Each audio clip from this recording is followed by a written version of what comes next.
ছিল বড় বড় প্রতিষ্ঠানে নিয়ন্ত্রণ পরিচালনা করে আসছি। আমি দেখেছি যে ক্রমশই শিক্ষাঙ্গনের কম গুরুত্বপূর্ণ ছেলেমেয়েরা আসতেছে। এর কারণটা হলো শিক্ষকদের বেতনের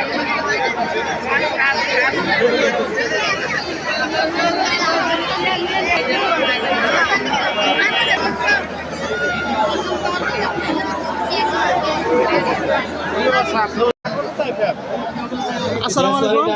আচ্ছা ভাই, আমি 2006 ব্যাচের, আমি সবসময় লক্ষ্য করতেছি শুরু থেকে 2002 ব্যাচ আপনাদের সবসময় আনকমন, মানে ফ্রেন্ড সার্কেলের সব কিছু মিলে, এটার কি কারণ?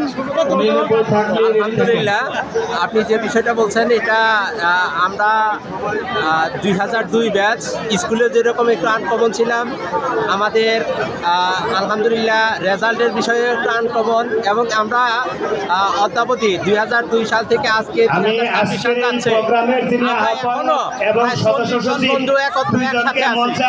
এই একসাথে একটা বড় একটা শক্তি, এবং আমরা একসাথে চলতেছি। আমাদের আমৃত্যু একসাথে চলার আমরা এই সংগঠনের মাধ্যমে আমরা আমাদের এই একতা রাখছি। এবং খন্দকার বেলায়েত হোসেন ভাই দুইজনেই মঞ্চে আসবেন প্লিজ। অংশগ্রহণ করতে পারি আমি খুব আনন্দিত। এমনকি পুণ্যমিলন অনুষ্ঠানে আয়োজিত সবার কাছে আমি কৃতজ্ঞ, এমনকি সবাইকে আন্তরিক শুভেচ্ছা ও ধন্যবাদ জানাচ্ছি। সচিব খন্দকার বেলায়েত হোসেনের 1995 ব্যাচের আজকের এই অনুষ্ঠানের পুনর্মিলন অনুষ্ঠানের যিনি সম্মানিত আহ্বায়ক নুরুল, আমরা যাদের সহযোগিতা সব থেকে বেশি পেয়েছি, বর্তমান সরকার যিনি দায়িত্বে আছেন খনবাড়ি উপজেলা এবং মির্জাবাড়ি ইউনিয়নের বিএনপি ও অঙ্গ সংগঠনের নেতৃবৃন্দ, তাদের আয়োজক কমিটি, কর্মধারবৃন্দ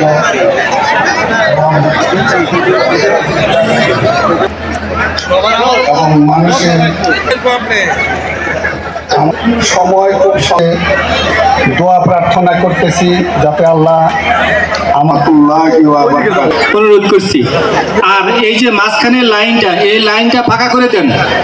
মূলক অনুষ্ঠানে 93 শেষে 94 ব্যাচের যদি কোনো শিক্ষার্থী থেকে থাকেন মঞ্চে আসেন।